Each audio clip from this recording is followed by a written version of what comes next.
Bonsoir, je vous redis bonsoir à tous. Je suis très heureux de vous retrouver pour cette 4e soirée. J'ai animé les 3 premières, je vais aussi animer la dernière. Pour ceux qui ne me connaissent pas, parce qu'il y en a et c'est normal, je m'appelle Miko Meret, je suis responsable du MPI Outre-mer et Environnement de l'Ilérie et le co-organisateur avec Esther Gauthier du ministère des Outre-mer, de la DGOM, qui est juste derrière au fond de la salle. Vous pouvez applaudir aussi.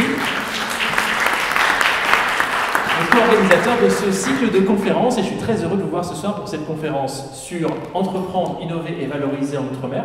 Paradoxalement, c'est la conférence pour laquelle on a eu le plus d'inscriptions, et c'est celle pour laquelle il y a le moins de monde dans la salle.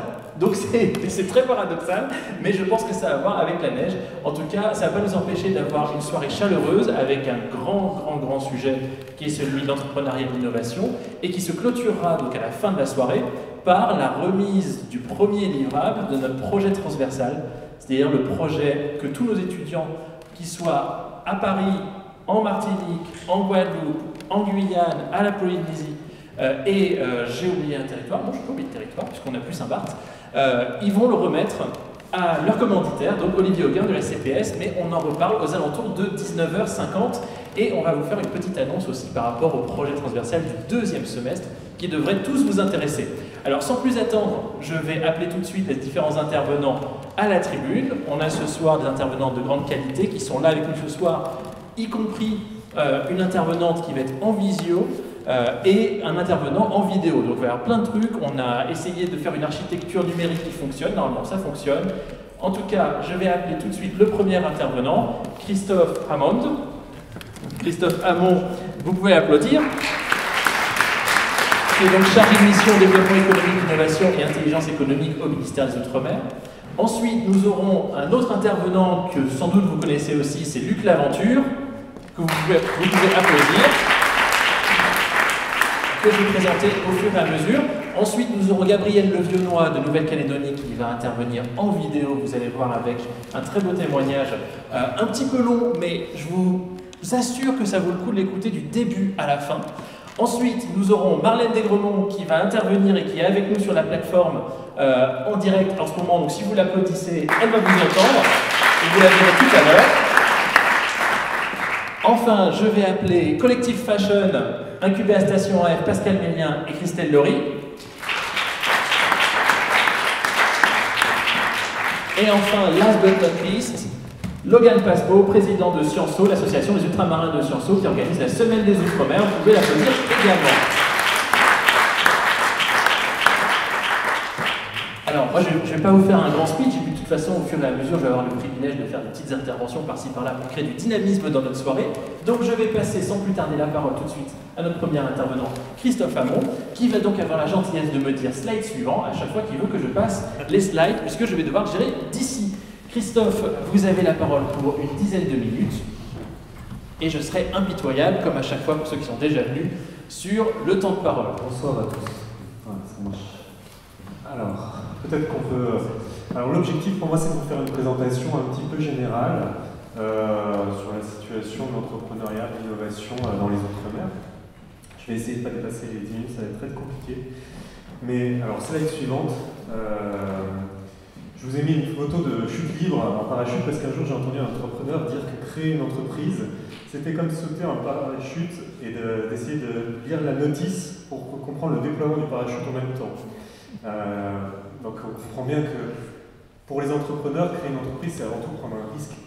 Un risque qui, dans les Outre-mer, peut être un petit peu plus compliqué.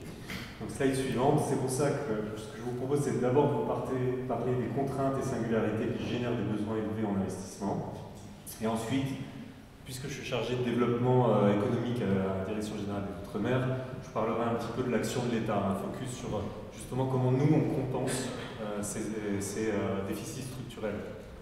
Alors slide suivante. Alors les contraintes structurelles dans les Outre-mer, c'est d'abord évidemment l'insularité, l'éloignement, ça on le sait. Mais pourquoi? Parce que l'insularité, elle va peser sur le coût des matières premières, elle va aussi générer des besoins en fonds de roulement pour les entreprises qui sont plus importants.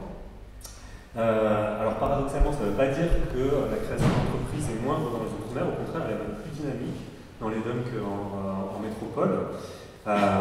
Mais en revanche, ce qu'il faut comprendre, c'est que on a quelques difficultés parfois liées à des surcoûts, liées à cet éloignement et cette insularité. Alors l'accès au financement aussi, c'est une contrainte, les délais de paiement parce que dans les Outre-mer, lorsqu'on a une créance envers un acteur public, parfois l'acteur public a du mal à honorer sa dette dans le temps. Et l'accès au financement, alors, il faut relativiser ça, certes, parfois les entreprises ont plus de mal à trouver des crédits. Ça veut dire que en fait, le taux de recours au financement est moins élevé dans les NOM qu'au niveau national, c'est 14% contre 24%. Mais en revanche, l'encours est plus important dans les Outre-mer. On a un encours moyen de 600 000 contre 500 000 en métropole. Ensuite, il y a un problème qui est lié à la taille des entreprises. Si vous me montrez la slide suivante, on ne voit pas très bien, mais ce qu'on peut remarquer, c'est que 85% en fait, des entreprises ont moins de 10 employés. Voilà. Faut comprendre que dans les Outre-mer, les gens qui créent une entreprise créent en même temps leur activité. Souvent. Est-ce qu'on peut revenir? Merci. Et ça a forcément des conséquences, notamment alors, avec l'atomisation des marchés, sur une absence significative d'investissement direct étranger, mais également sur une difficulté à réaliser des économies d'échelle. Avec le résultat qui est qu'on a peu d'entreprises fortement spécialisées sur des secteurs et qu'on a un tissu productif qui est quand même très atomisé, c'est-à-dire que pour trouver des partenaires, c'est aussi difficile. Ensuite, j'ai mis la géographie et la biodiversité. Alors, la biodiversité n'est pas vraiment une contrainte, c'est une opportunité avant tout, mais c'est effectivement, pourquoi? Parce qu'on a déjà une spécialisation souvent sur des secteurs agricoles qui est liés au climat. On a le coût du foncier qu'il faut rajouter, on est sur des petits territoires. On a aussi les risques naturels, et croyez-moi, c'est pas non plus quelque chose de mineur quand on nous parle de, par exemple, grands projets d'éolien offshore. Le risque d'ouragan, c'est un risque significatif. Quant à la biodiversité, on ne fait pas n'importe quoi, et on a la chance, territoire, avec nos Outre-mer, d'avoir je ne sais plus combien de pourcentage, mais je crois que c'est énorme de la biodiversité de la planète. Voilà. Et c'est vrai que, par exemple, pour la filière bois en Guyane, la préservation de l'Amazonie peut sembler, voilà, il peut y avoir des tensions parfois entre la préservation de la biodiversité et le développement économique. La dernière chose, c'est la concurrence régionale des économies à bas coût. C'est vrai qu'on est sur des bassins régionaux. Parfois, et on peut le voir notamment dans le tourisme, le coût du travail est moindre et c'est effectivement une difficulté supplémentaire parce que la compétitivité coût elle est plus importante pour les gens. Donc slide suivante, merci. Donc ce que je voulais vous dire, c'est que ça se traduit aussi par des difficultés supplémentaires à innover. C'est vrai que dans les Outre-mer, on a tendance à beaucoup innover dans les changements d'organisation, c'est à peu près 40% des innovations, mais beaucoup moins sur les innovations de produits, qui se représentent à peu près 20 à 25%, et c'est 4 fois moins qu'en métropole. Ensuite, il y a l'aspect ancrage territorial. Il faut comprendre que normalement, les 2 tiers des entreprises qui innovent, en général, ont leur marché à l'extérieur de leur localité. Et le problème, c'est effectivement que les Outre-mer, les entreprises ultramarines ont généralement un marché qui est purement local. Ensuite, il y a effectivement la taille des entreprises, l'acquisition des éléments d'innovation, l'acquisition de machines, d'équipements, de logiciels. Forcément, l'accès à la connaissance, veille, recherche sur l'innovation sont plus difficiles, ont un coût supplémentaire. Et effectivement, il y a aussi un facteur de coût d'exploitation qui s'ajoute et qui pèse nécessairement sur l'innovation. Ensuite, il y a un autre aspect, c'est le manque d'emploi cadre. Il faut savoir que quand on a un emploi cadre dans son entreprise, on innove en général 2 fois plus que les entreprises qui n'ont pas d'emploi cadre. Et à ce titre-là, il faut savoir que les Outre-mer, alors un peu moins à La Réunion, mais en général, ont 4 fois moins d'emplois cadres qu'en métropole.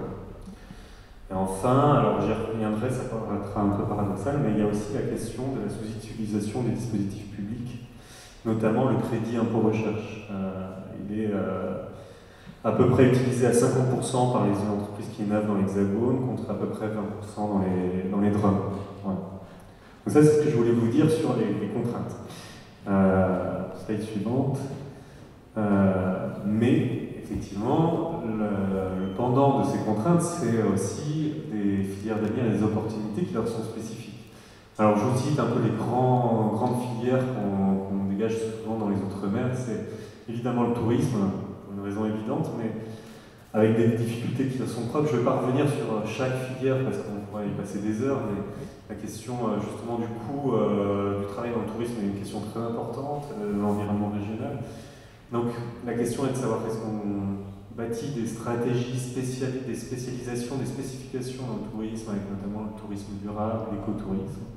Il y a évidemment l'économie bleue dont on parle beaucoup, on rappelle toujours que la France est la deuxième ZE du monde après les États-Unis, mais que effectivement l'Europe est la première ZE du monde devant les États-Unis. Il y a effectivement la bioéconomie, de par la richesse de la faune et de la flore des Outre-mer. Il y a la silver economy. Alors est-ce que c'est une opportunité ou est-ce que c'est une contrainte? J'en sais rien, mais c'est vrai qu'il y a un vieillissement constaté des populations dans les Outre-mer. Du coup, c'est certain qu'il y a un terrain pour développer ce type de secteur. Et enfin, le numérique, parce que justement, ça s'affranchit des contraintes de l'éloignement et de l'insularité. Voilà. Du coup, quand je suis une PME, comment je fais dans tout cet environnement? Ben, je vais être encadré par plusieurs choses. Je vais être encadré en fait, si je cherche des fonds, je vais pouvoir faire appel à l'Europe. Il y a des fonds structurels qui sont gérés dans les autorités de gestion, sont les régions. Donc vous avez par exemple le FEDER, le FEAMP pour tout ce qui est agricole et pêche. Vous avez aussi le FSE pour tout ce qui est plus action sociale. Et vous avez en parallèle des programmes horizontaux. Là, c'est l'entreprise qui va directement voir la Commission européenne. Et je vous ai cité quelques programmes horizontaux qui sont liés à la création d'entreprises ou à l'accompagnement des entreprises, comme Horizon H2020, qui est lié à la recherche, COSME qui est vraiment sur l'accompagnement d'entreprises, le financement. Vous avez à côté la région qui peut être un partenaire avec ses subventions régionales, ses programmes d'accompagnement, à la création d'entreprises notamment. Vous avez le secteur privé qui va vous permettre d'avoir des prêts bancaires, qui va faire, vous avez toutes les sociétés, les fonds d'investissement qui vont pouvoir faire des fonds propres. Vous avez les réseaux d'accompagnement avec les pôles de compétitivité, les clusters. Et puis vous avez l'État qui essaye de trouver sa place entre l'Europe, parce qu'il faut comprendre aussi que l'État ne fait pas ce qu'il veut. Il est encadré par un régime européen qui interdit de subventionner n'importe quel secteur, à n'importe quel taux, et puis aussi par le fait qu'il a décentralisé un certain nombre de compétences aux régions. Donc, je vais passer parce que je vais y revenir, mais effectivement, une PME dans les Outre-mer, elle a une possibilité de faire appel à énormément d'investisseurs. Alors, je vais maintenant passer sur l'action de l'État parce qu'il me reste très peu de temps. Slide suivante, s'il vous plaît. Du coup, pour compenser ces déficits structurels, l'État a mis en place, au fur et à mesure des années, énormément d'outils spécifiques. Il y a des outils qui sont liés à l'investissement, comme le dispositif d'allègement fiscaux, c'est ce qu'on appelle vulgairement la défisque.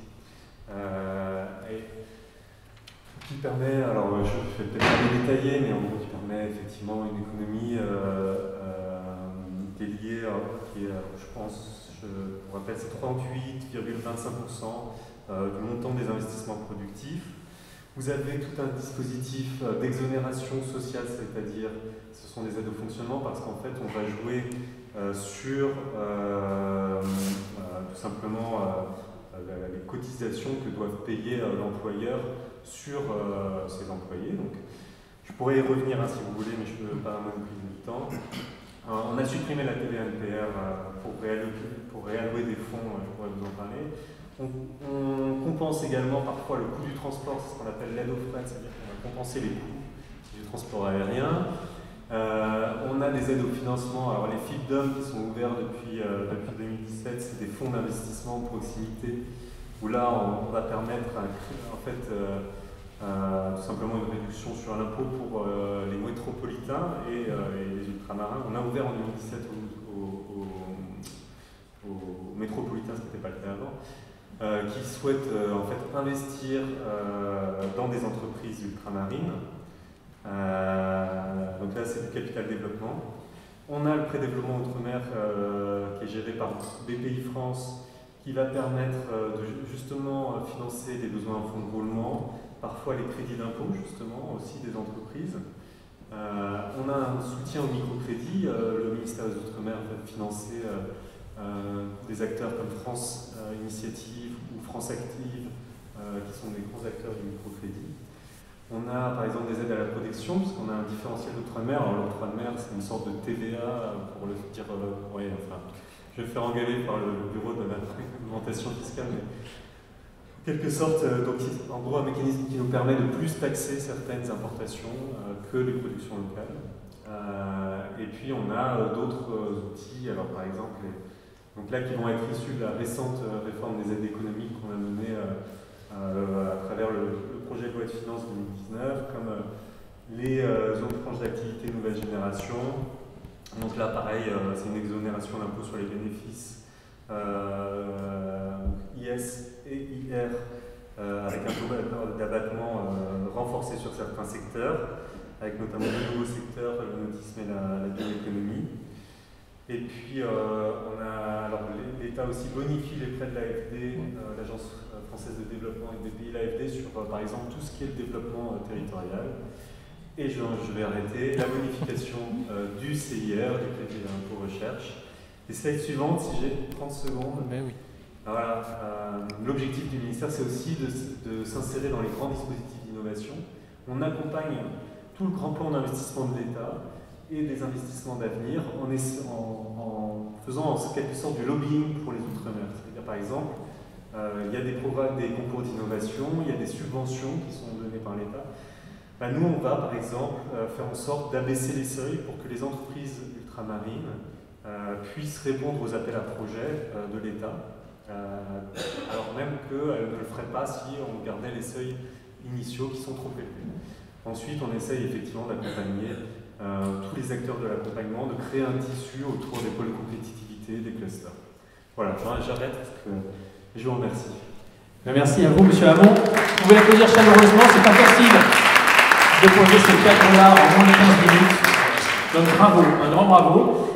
Je passe tout de suite à Luc Laventure. Alors là, on va être dans une dimension qui va être très particulière. Parce que Luc Laventure, tout le monde connaît le journaliste, le documentariste.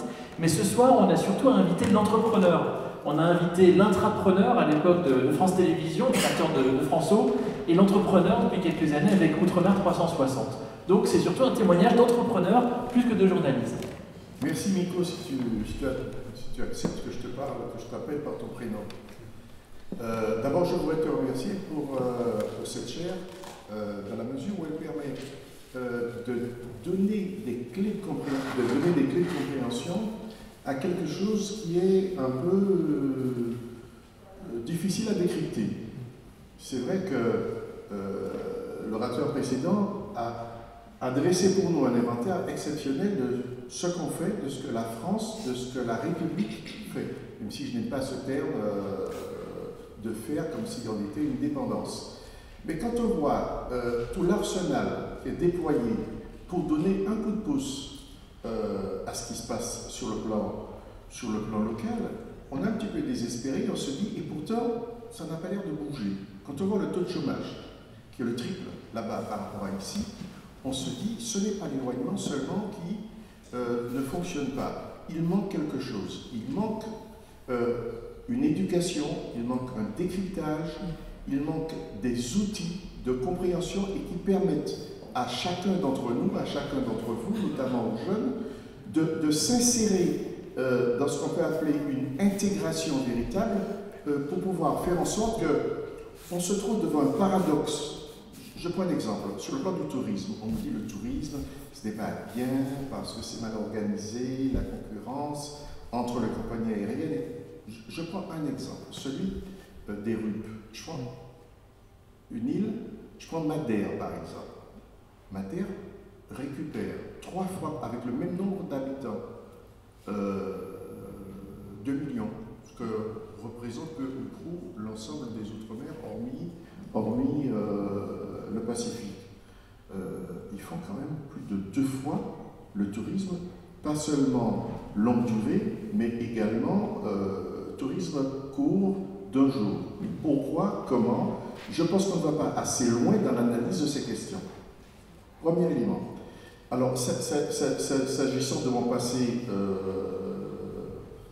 lointain, qui remonte à plus de 3 ans, je ne vais pas en faire, tu l'as dit très bien, j'ai été surtout journaliste et réalisateur, mais surtout avoir un lien très particulier avec ces Outre-mer, dans la mesure où, pour moi, ce qui est important dans la notion du journalisme, ce n'est pas jouer Tintin, comme je le vois souvent avec des mecs qui vont voir les Bonnie, qui vont voir les gens en Kanaki, etc., etc., mais faire en sorte qu'on puisse donner. Je pense que le journaliste, c'est quoi? C'est un média, c'est celui qui donne la main, qui a le trait d'union entre le sachant et les gens comme moi qui ne savent pas. Et je pense que c'est là le journalisme. Je vais commencer dans la Caraïbe en allant voir les gens de la Caraïbe, ce qui m'a donné une forte imprégnation sur la notion de ce que j'appelle les 3 océans, comment on est relié, même qu'on est relié au monde. La deuxième chose qui me paraissait intéressante, c'est le fait que nous ne sommes pas allés assez loin sur le plan économique. Quand on voit, je n'ai rien contre les politiques devant lesquelles je suis prosterné comme tout bon journaliste, ce n'est pas vrai, mais je le dis pour... c'est une forme de clin d'œil à mes confrères et amis. Quand on voit le peu de cas que la plupart d'entre eux font de l'économie, on est un petit peu attiré. Par exemple, on parlait des fonds structurels. Je ne suis pas sûr que dans tous nos départements, les fonds structurels soient utilisés de façon les plus performantes. Je le dis. Je m'en excuse auprès de tous mes amis, parce que je suis transcourant sur le plan politique. Tout le monde le sait. Mais je ne suis pas sûr que ça soit leur priorité obsessionnelle. Et c'est pourquoi, pendant toute ma carrière à France Télévisions, où j'ai créé, merci de l'avoir appelé, sous l'égide de Cavada, de Jean-Marie Cavada, qui a été mon maître, avant François, pardon, RFOSAT, pourquoi? Parce qu'on était dans un état de dépendance en matière d'information, et nous avons inventé un concept qui est la continuité inversée. C'est-à-dire que c'était Paris qui envoyait des images de ce qu'on appelait à l'époque la métropole vers les Outre-mer. Nous avons fait en sorte qu'on a créé des petits pôles de production de façon à ce que ce soit les images de l'Outre-mer qui reviennent à Paris, et c'est ainsi que j'ai créé avant Outre-mer 360 l'émission Outre-mer sur France 3 qui faisait un excellent record d'audience, et puis j'ai créé François après. Donc ma volonté en permanence était de dire comment nous raccrocher à l'économie, comment peut-on être en prise directe avec, comment on peut être en prise directe avec la réalité, la vraie réalité, la réalité économique. Parce que c'est bien la peine de se pincer le nez, non, l'argent ça ne m'intéresse pas, si on n'a pas de quoi payer son loyer, l'essence de sa voiture, ça donne des gilets jaunes. Donc mieux vaut, pour échapper à cela, mieux vaut que les choses tournent sur le plan économique. Après ce passage à France Télévisions, j'ai créé avec quelques personnes qui me sont chères, dont Marie-Christine, je vous demande de l'applaudir parce que depuis 3 ans,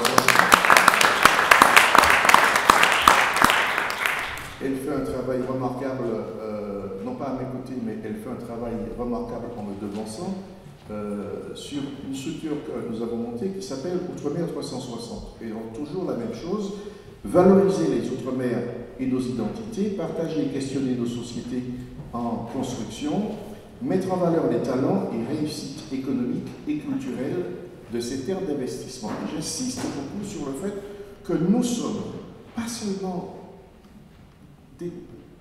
valorisant les problèmes d'identité, c'est vrai, et en ce moment on est en train de se battre sur quelque chose qui est important, c'est comment croiser pas seulement nos identités, croiser les mixités entre les jeunes qui sont ici avec nous, Miko également, et les gens qui sont au crépuscule de leur vie comme moi.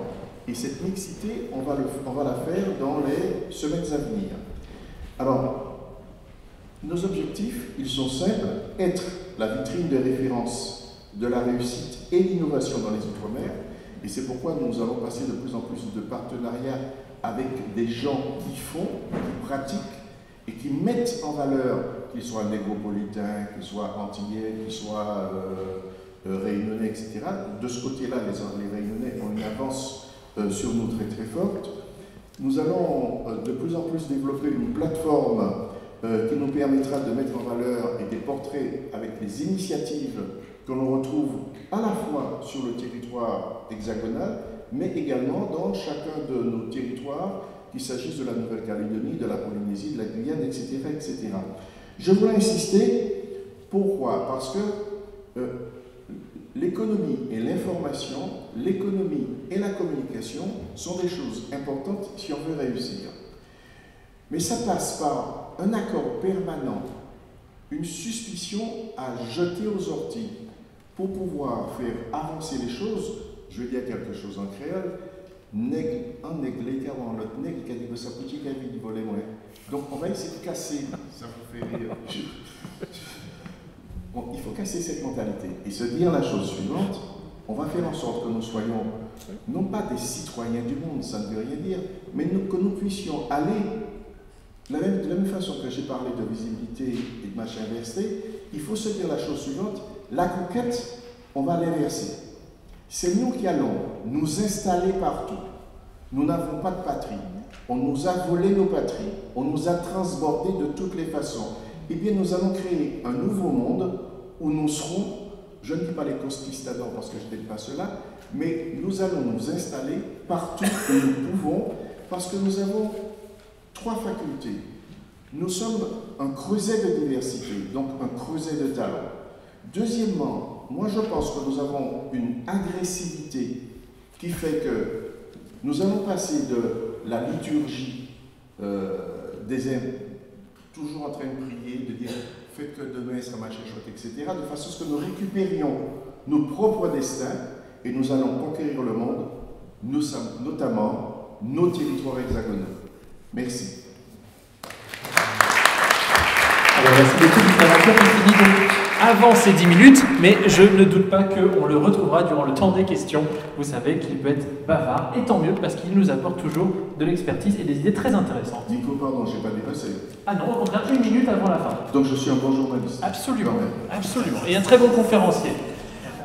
On passe tout de suite à notre prochain invité qui n'est pas malheureusement là avec nous, qui est de Nouvelle-Calédonie, c'est Gabriel Levionnois. Certains le connaissent peut-être ici. Si vous ne le connaissez pas, donc Gabi est chef cuisinier. Il est co-gérant du Petit Café en Nouvelle-Calédonie et porteur du projet NeoFood et du cluster Capagro.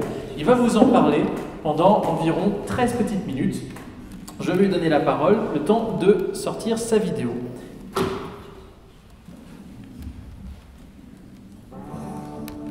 Bonjour à toutes et à tous. Dans le cadre des conférences et des Outre-mer vues par les acteurs, j'ai le plaisir de recevoir ce soir Gabriel Levionnois, chef cuisinier calédonien, engagé dans la cause du bien rouget des produits locaux du Pacifique. Est-ce que ça doit déjà comme présentation? C'est super, voilà. J'espère que ça ira à nos amis en France. Bah oui, on salue, hein, effectivement. Nous, on est de l'autre côté de la planète, sous le soleil des tropiques. On sait que c'est un peu l'hiver chez vous.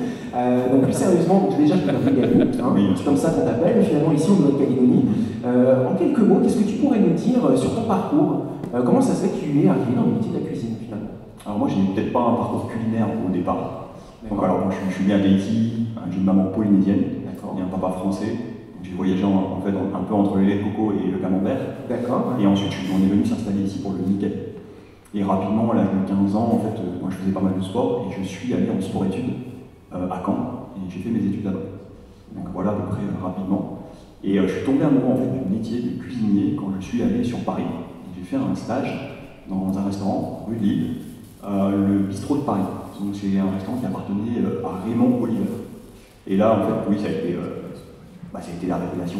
La révélation, ouais. Donc c'est quoi? Qu'est-ce qui t'a plu tout de suite en fait dans le métier de cuisine? Est-ce que c'est le fait de travailler en équipe, le fait de travailler les aliments? Enfin, c'était quoi en fait J'ai tout de suite ressenti que j'allais être utile. et faire plaisir et faire du bien. Et la brigade, la culture culinaire française, j'ai découvert un nouveau monde, venant d'un petit pays comme la Calédonie, se retrouver quand même à Paris dans un restaurant quand même qui était coté. J'ai vécu un moment inoubliable et depuis ça ne m'a pas quitté. D'accord. La passion du métier en fait. Donc du coup, tu as gravi les échelons, parce qu'on sait que dans une cuisine, c'est comme très hiérarchisé. Tu as gravi les échelons progressivement pour arriver à un poste de chef au bout d'un moment, c'est bien ça? C'est ça, donc j'ai après travaillé pour le groupe de Guy Savoie, pour un chef étoilé qui s'appelle William Ledeuil. Donc toujours en métropole? Toujours en métropole. Alors c'est vrai, c'était un peu un indien dans la ville. Quand je suis arrivé, en fait, on arrive des tropiques, on ne comprend pas très bien comment ça fonctionne, mais rapidement, en fait, on a l'envie en fait, de prouver qu'on est capable de faire quelque chose, qu'on se retrouve dans un grand pays. D'accord. De toute façon, tu as quand même un profil d'entrepreneur au final, donc les choses sont liées assez naturellement. Oui, c'est ça. En fait, après un parcours dans les restaurants étoilés, j'ai un peu travaillé aussi pour un oligarque russe, son yacht, et après j'ai décidé de revenir au pays pour aussi redonner au pays qui m'avait en fait, qui m'a vu grandir, redonner un petit peu ce que j'avais appris à l'extérieur. Donc voilà, je suis revenu apporter ma pierre à l'édifice en Calédonie. D'accord. Et donc concrètement, tu as ouvert un restaurant, c'est bien ça? Tu as repris un restaurant? Voilà, j'avais un restaurant, j'ai pu engager aussi des associés, j'ai fait venir un ami calédonien qui travaillait en France pour des chefs étoilés, et on a travaillé ensemble pour monter cette affaire, c'est une entreprise, et on a intégré un management aussi participatif. Alors qu'est-ce que c'est le management participatif du coup? C'est cette capacité en fait de faire travailler des hommes ensemble, des hommes et des femmes ensemble, vers un objectif commun, et de pouvoir s'adapter à l'environnement dans lequel on est. Donc les ingrédients, les gens d'ici, les ressources locales. Et en fait, je pense qu'aujourd'hui, on a un restaurant de développement durable, et on utilise les ressources locales au mieux de leur capacité. Alors ça, c'est un petit peu théorique finalement. Concrètement, comment est-ce que tu participes au développement durable au sein de ce restaurant, le restaurant Petit Café? Dans la manière de faire vos menus, dans la manière de cuisiner, comment ça fonctionne?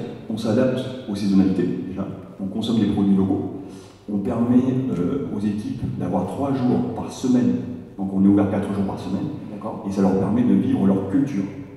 Les gens ils sont très proches de leur culture ici, notamment les Kanaks et tous les peuples, les ethnies océaniennes. Ils ont besoin de pouvoir retourner en Tibet. Donc on a trouvé cette adéquation qui fonctionne bien. Et puis aussi on fait du tri sélectif, c'est un petit pays, on doit le protéger. D'accord. Et donc tu as œuvré donc, au sein de cette cuisine.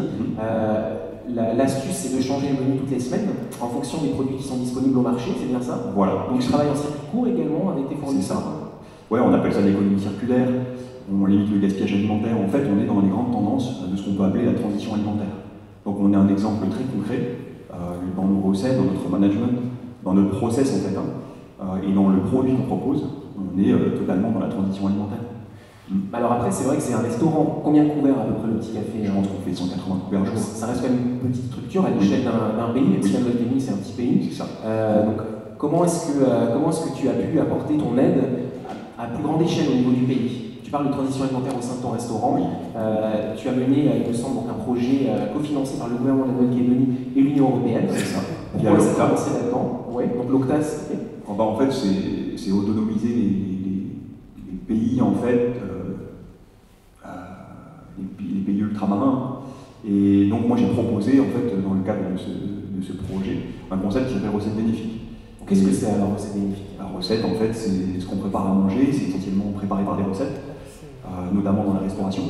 Et en fait je me disais simplement que si on arrivait à améliorer les recettes, que ce soit pour le bien manger, la santé, en utilisant des produits locaux, en limitant le gaspillage alimentaire, en ayant une meilleure utilisation des ressources locales au final, on allait avoir un impact positif, que ce soit sur l'économie et l'environnement. Donc recette bénéfique, c'est au sens propre et au sens figuré, c'est ce que j'ai appliqué dans mon restaurant. Mais bon, au départ, c'était plus ou moins une expérimentation à petite échelle. Et comment tu as fait pour l'amener à une échelle d'un pays? Quelles ont été les astuces en fait? C'est ça. Donc j'ai proposé ça dans le cadre du projet européen, qui est un projet pilote qu'on appelait recette bénéfique justement. Et on a répondu à ce projet et on a commencé dans les cantines. Donc dans les cantines scolaires, c'est bien ça? Cantines scolaires. En fait, la démarche, elle est assez simple, c'est qu'il y a un grand nombre de repas qui sont produits par des chefs cuisiniers. Et moi, mon objectif, c'était de réunir des chefs cuisiniers pour améliorer la qualité des repas. Il fallait commencer par les enfants. On est touché aussi par l'obésité, le diabète en Calédonie, et il faut faire quelque chose. Donc en plus, on importe 85% de ce qu'on mange. En Nouvelle-Calédonie, effectivement, voilà, ce sont les chiffres réels de ce qui se passe aujourd'hui. Donc en travaillant avec les chefs de cantine, ça permet de travailler avec combien 40, 50 chefs et leurs équipes. C'est ça. On peut toucher combien d'enfants potentiellement? Est-ce que tu sais combien d'enfants scolarisés 22% de la population mange dans une cantine. D'accord. Un enfant, il commence à manger dans une cantine à partir de 5 ans jusqu'à peu près 18 ans. D'accord. Donc la cantine, ça a été prouvé aujourd'hui, c'est vraiment un moyen, une possibilité aussi d'éduquer et de consommer des produits locaux. Donc c'est ce qu'on a fait. Aujourd'hui, on a une communauté de chefs. On a lancé un projet qui s'appelle Cantine à l'unisson. Et dans cet événement, on regroupe à peu près 20 000 élèves et une vingtaine, trentaine de chefs de cantine. D'accord. Et donc du coup, quelles ont été les difficultés réellement pour mener ce projet d'échelle? Donc faire consommer plus de produits locaux, ça implique donc une meilleure alimentation pour les enfants. On commence par les enfants, c'est une bonne astuce effectivement. Et également, ça permet peut-être de remettre en marche la machine de la production locale. Voilà, c'était en fait un des objectifs. On est dans une politique publique agricole qui vise l'autosuffisance aujourd'hui. Donc les institutions sont quand même beaucoup bougées à ce niveau-là. Nous, on vient en renfort, la consommation, notamment la consommation dans un cadre professionnel. C'est engager les restaurants, la restauration collective scolaire notamment, à consommer plus de produits locaux. Et en fait, on y arrive petit à petit. Donc ça fait 2 ans qu'on a commencé, et je pense qu'au fur et à mesure, il y a de plus en plus de chefs de cantine, les hôpitaux, les pénitenciers, les armées et la restauration collective de manière générale. On commence en fait à avoir une communauté de consommateurs professionnels. Et en fait, on veut tirer la production vers le haut. D'accord. On apporte, nous, en tant que chef cuisinier, notre pierre d'édifice. Donc tout ce projet finalement permet de générer une sorte de cercle vertueux pour ce qu'on pourrait appeler la chaîne de valeur du producteur jusqu'au consommateur. Voilà. Et en fait, de façon très opérationnelle. Et alors maintenant, on arrive, grâce à une plateforme numérique, en fait, c'est un système de petites annonces, à regrouper des annonces pour pouvoir les proposer aux chefs. Donc on est assez réactif. Je prends un exemple, il peut y avoir une production de citrouille. On peut en absorber des grosses quantités en facilitant la transformation aussi. Donc en fait, on est des acteurs de la consommation professionnelle, de la transformation et des producteurs qui travaillons maintenant en étroite collaboration. C'est très efficace. Et c'est l'avantage d'être en Calédonie, c'est qu'on se connaît et on peut vite faire prendre la mayonnaise. Donc du coup, le fait d'être un petit pays comme la Nouvelle-Calédonie, c'est quand même une force pour pouvoir mener ce type de projet. Parce que l'échelle est plus petite que ce qu'on peut voir dans les grands pays. Oui, en fait, on est à une échelle qui permet les projets pilotes. On est des parties globales. D'accord. Ouais. Oui, ça peut être comme à l'échelle d'un département en métropole ou une grande commune finalement. La Calédonie, c'est un grand village comme on dit souvent ici. C'est ça. Et donc, quelles ont été les difficultés pour mettre en place ce type de projet Alors, la première des difficultés pour moi, c'est qu'en tant qu'entrepreneur privé, on a un langage, on a un profil particulier. On a une façon de s'exprimer qui est d'ailleurs en tant que chef cuisinier assez, pas dire basique, mais le langage institutionnel, répondre à des projets européens, et notamment par rapport à la comptabilité et tout le travail administratif, c'est pas évident pour un opérateur privé. Donc même si avec le gouvernement on a eu de l'assistance technique, on a pu répondre à ce projet, mais moi j'ai un petit peu galéré en fait, pour pouvoir comprendre le langage. Entre le privé et le public, je pense qu'il y a des passerelles à faire de telle manière à ce qu'on puisse se comprendre. Donc voilà, mais bon, c'est vrai qu'après 2-3 ans, je commence à comprendre les ouvrages. Donc c'est plus sur la forme en fait, sur la forme administrative, quand on gère des projets de cette ampleur, où tu as ressenti des difficultés en fait. Oui. Bah, j'avoue, moi j'en ai un petit peu de ma poche aussi, parce que il fallait être patient. Nous, en fait, dans le monde privé, on ne peut pas se rendre disponible. On est obligé de rentrer de l'argent et on ne peut pas attendre qu'un projet se finalise. Donc, en fait, le temps est différent entre le monde du privé et le monde du public. Et ce que nous, on a réussi à faire, c'est à trouver quand même un moyen de travailler ensemble avec les partenaires publics. Donc voilà, après la difficulté de l'Académie dans les pays subtropicaux, c'est que bon, l'anticipation, c'est pas notre fort. Donc les projets d'envergure, ça demande de l'anticipation. Et la rétro-planification, c'est ça, genre de choses en fait. Voilà, les diagrammes mouvants, tout ça. Enfin, on est sous les tropiques. Pourquoi aller regarder ce qui va se passer loin devant? Malheureusement, on n'est pas épargné par le changement climatique, on n'est pas épargné par les problématiques de santé publique, et on doit faire face à des challenges, des défis qui sont planétaires. On est peut-être dans un petit pays, mais je pense qu'on n'a plus le choix que de s'entendre aussi avec les pays de la région. Donc avec d'autres chefs de Fidji, de Tonga, du Pacifique Sud, de Nouvelle-Zélande, d'Australie, des scientifiques, en fait des acteurs, on est en train de travailler ensemble pour voir comment on va améliorer notre culture culinaire. On est force de proposition.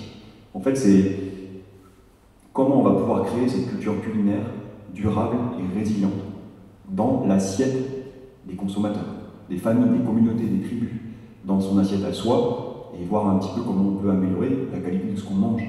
Donc finalement, cette question, c'est un peu l'objectif pour demain. Qu'est-ce qu'on veut faire? Qu'est-ce que tu as comme objectif? Est-ce qu'il y a des choses qui sont déjà prévues, qui sont déjà dans les tiroirs, des choses que tu veux mener?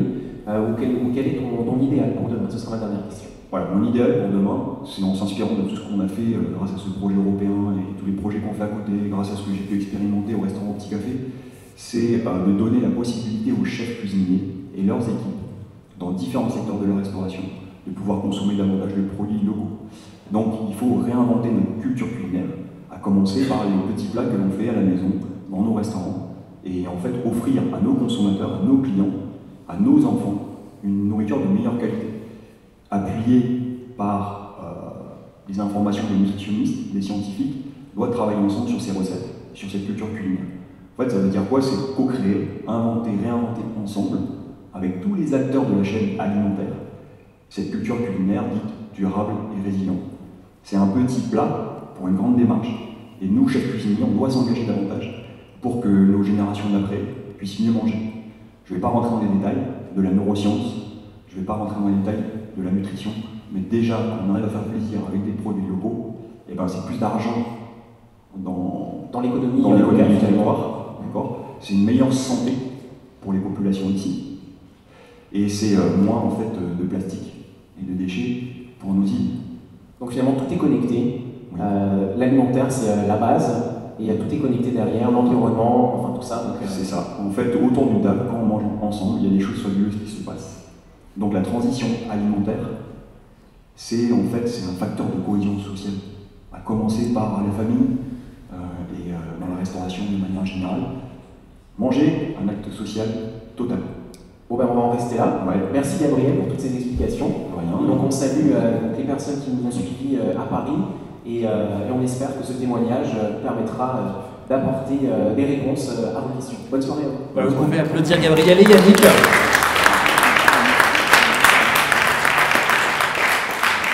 Comme je vous l'ai dit, c'était un témoignage un petit peu long, mais qui avait son importance parce que je pense que chacun a compris qu'il y avait un projet, qui appelait encore un autre projet, d'autres communautés, que ça grandit. Et au-delà de ça, la dynamique environnementale qui est importante pour notre master. Alors, maintenant, je vais activer la vidéo et annuler la mise en silence de Marlène Desgremont, qui va pouvoir donc activer sa webcam et nous parler en visiophone. Marlène, c'est à vous.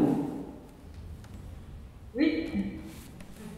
Eh bien c'est super, donc je mets Marlène en grand écran maintenant. Voilà, ce que vous voyez ici, c'est la plateforme sur laquelle on fait tous les cours du MPI Outre-mer et Environnement. Et j'en profite pour saluer nos étudiantes qui sont là, Nadège de Guadeloupe, Pouréade de Polynésie et Jennifer de Martinique, que vous pouvez applaudir aussi, puisqu'elles nous écoutent.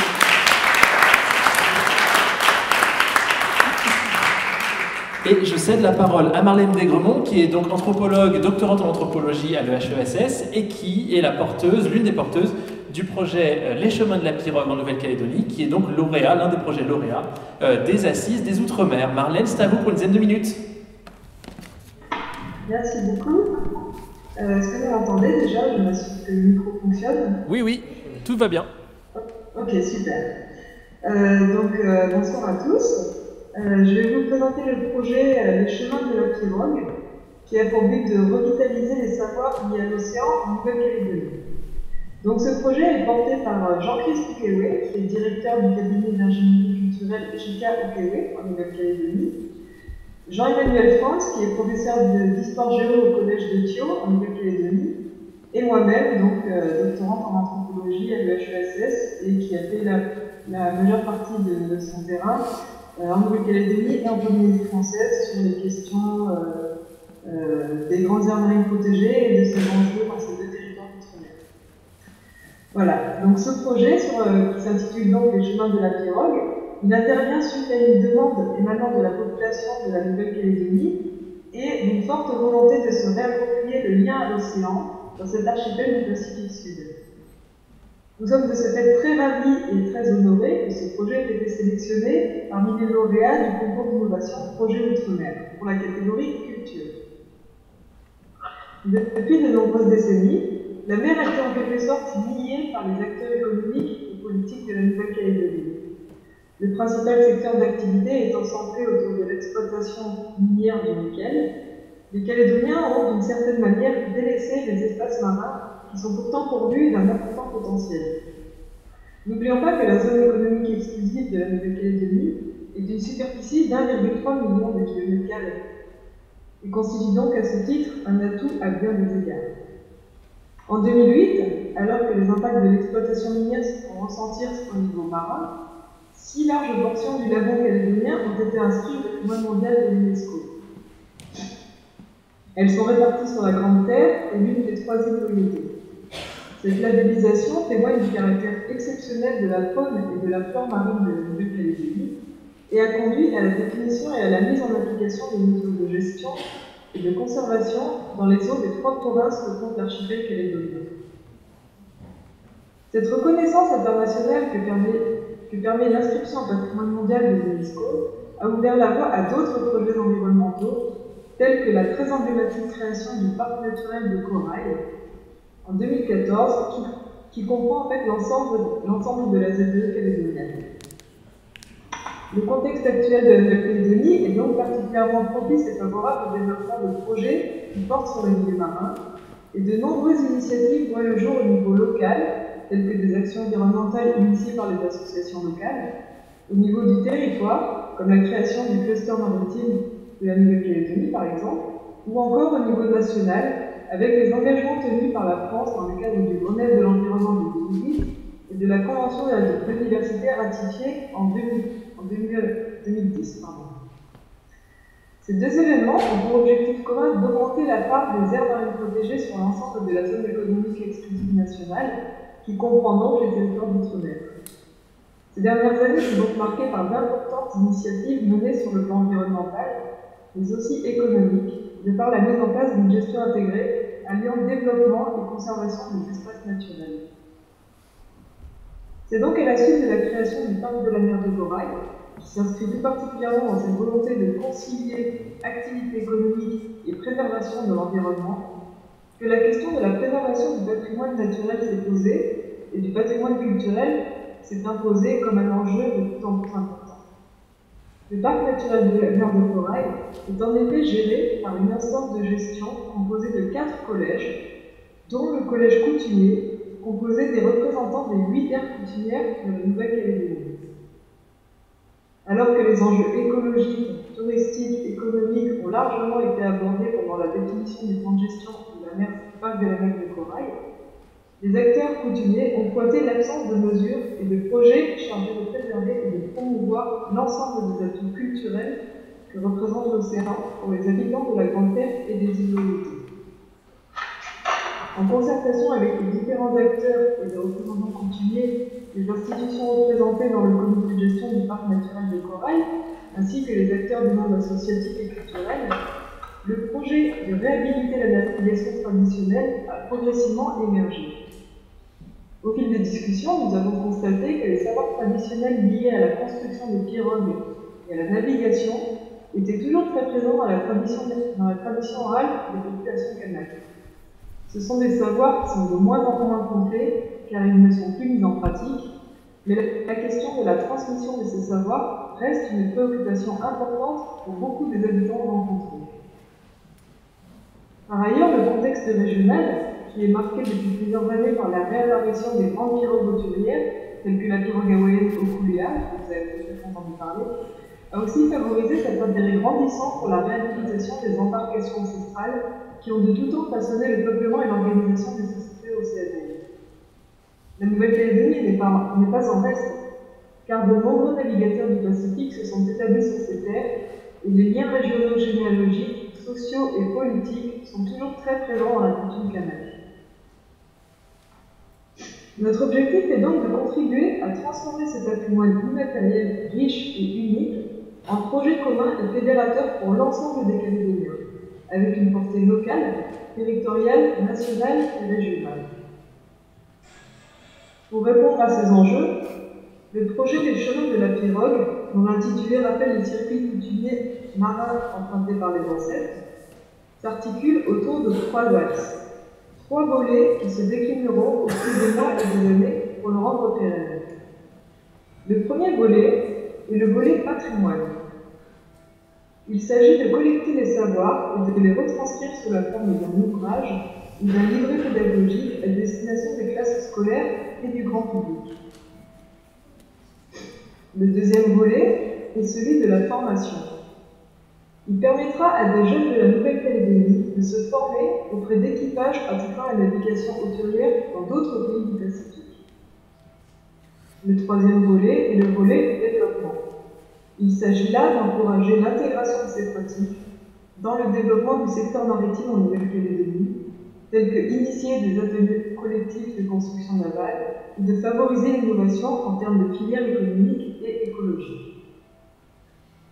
Nous sommes actuellement en lien avec plusieurs partenaires qui pourront nous guider au sujet des perspectives économiques du projet, qui peuvent aller du secteur touristique au secteur environnemental, car il s'agira d'embarcations écologiques qui pourront s'inspirer de matériaux naturels et innovants.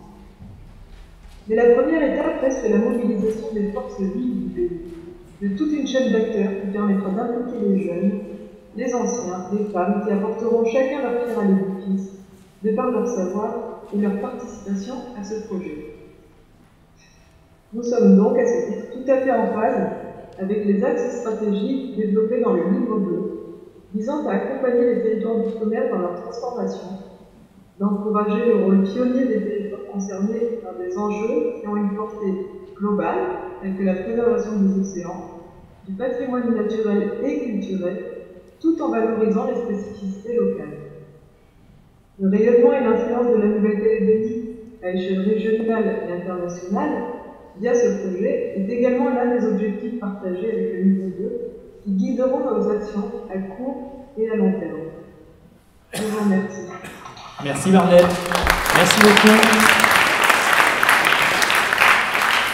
Merci et bravo parce que c'était pas facile de mener cette discussion en visio. Vous restez avec nous, je ferme votre webcam pour libérer de la bande passante.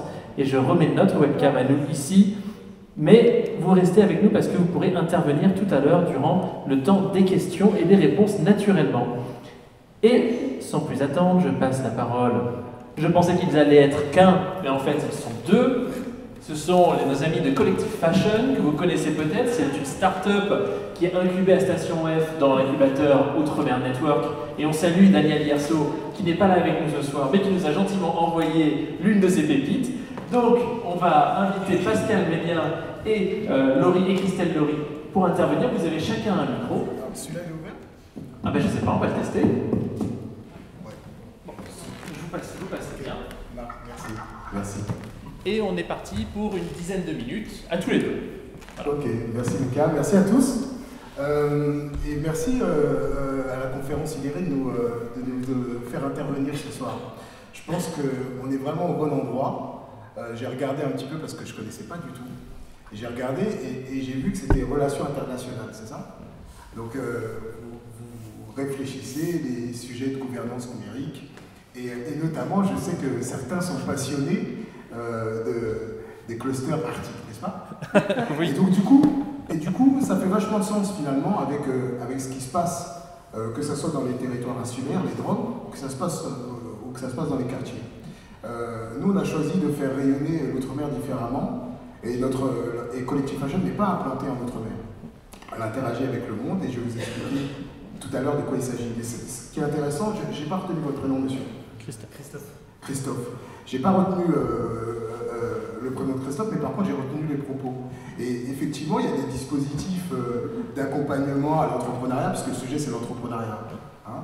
Il y a des dispositifs d'accompagnement à l'entrepreneuriat, mais effectivement, Quand je vois, nous, ici à Paris, au centre, au cœur de ce qui est l'innovation, c'est-à-dire Station F, la difficulté que l'on a pour parvenir aux subventions BPI, pour parvenir à débourser, à arriver aux bourses French Tech, je me dis que bien sûr, sur des territoires comme l'Outre-mer, outre le fait, Luc, et tu as complètement raison, outre le fait de sortir les gens de leur prison mentale et de leur dire oui, vous êtes capable de...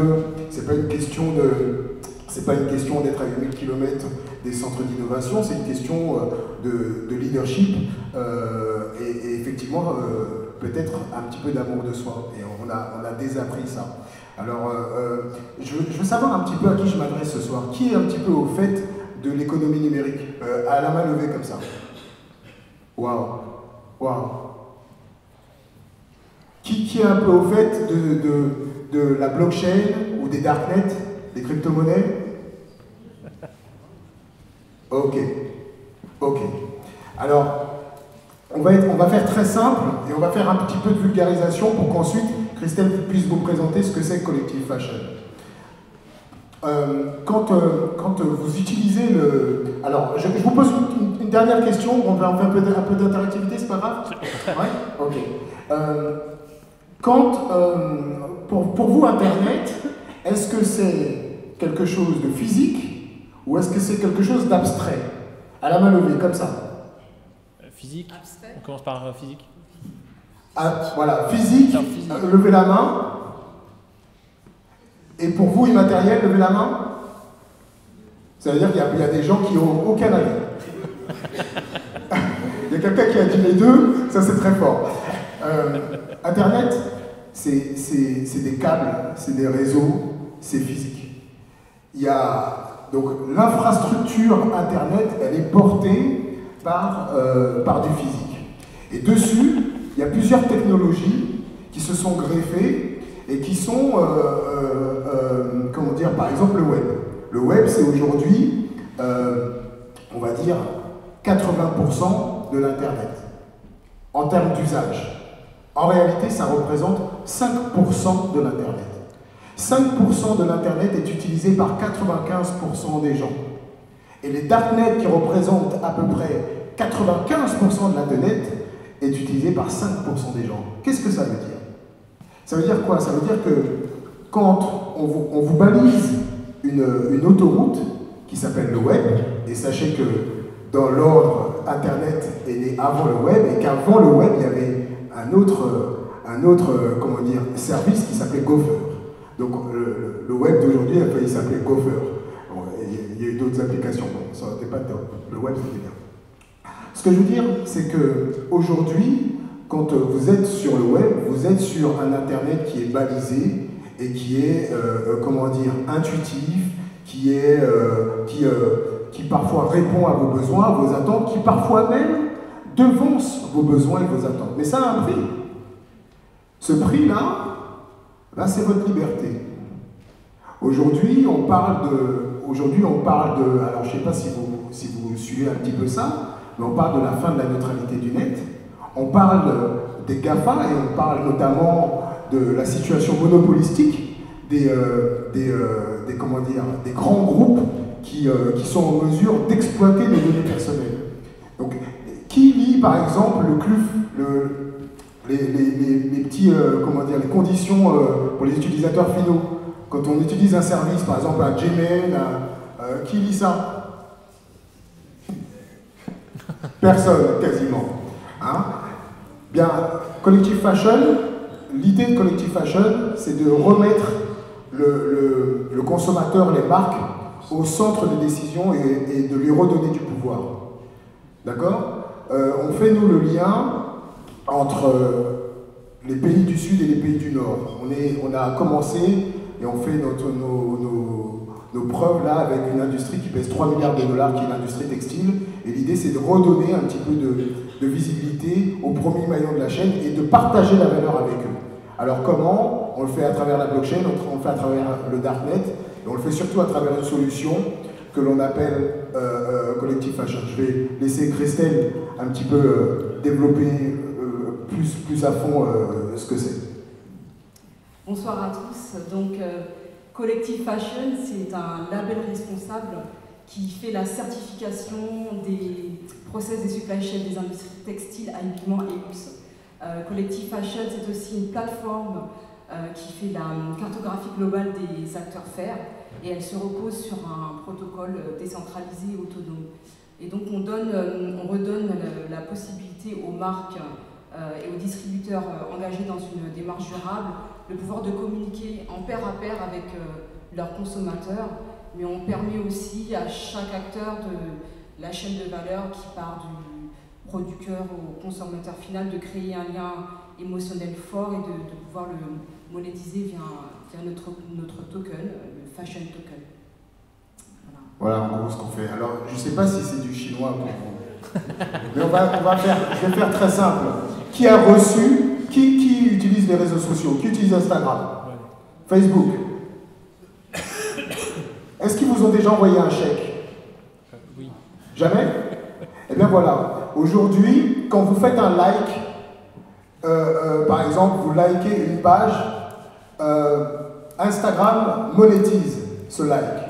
Quand vous allez sur Facebook, si Nike a une communauté Facebook engagée, quand vous likez la communauté Facebook de Nike, Nike ne gagne pas d'argent. Il paye à Facebook pour pouvoir accéder à qui a liké. Et vous, qui donnez du temps, de l'attention, on monétise ce temps et cette attention. Et vous n'êtes jamais payé pour ça en retour. L'idée, c'est que la blockchain va permettre d'enlever le tiers, d'enlever l'intermédiaire entre deux acteurs. On appelle ça le peer-to-peer. D'accord? C'est un peu l'équivalent, on va dire, de B2B. Ok? Donc, vous avez connu Emule, vous avez connu Napster, etc. Bon voilà. Imaginez que les objets connectés communiquent entre eux et qu'il n'ait plus besoin de passer par un tiers. Voilà ce que l'on fait. Donc ça veut dire que si demain si demain je peux me passer de Google, je peux me passer d'Amazon, je peux me passer de la plateforme Uber parce qu'elle me prend 25% sur ma course et que je suis en lien direct avec les objets connectés, je regagne de la valeur. Mais du coup, qu'est-ce que ça fait de moi? Ça fait de moi quelqu'un qui a une responsabilité envers le monde. Comment je consomme le monde? Est-ce que je me soucie de savoir que quand je paye, moi, ma chemise chez Zara à 10 €, eh bien, il y a une famille qui a trimé et qui est payée 40 € par mois. Ça veut dire quoi? Ça veut dire qu'on ne s'en soucie que quand il y a des problèmes, quand il y a des drames humains, comme le Rana Plaza. Mais Collective Fashion, c'est l'idée qu'on peut changer ce paradigme-là. Voilà, je vous remercie de votre attention.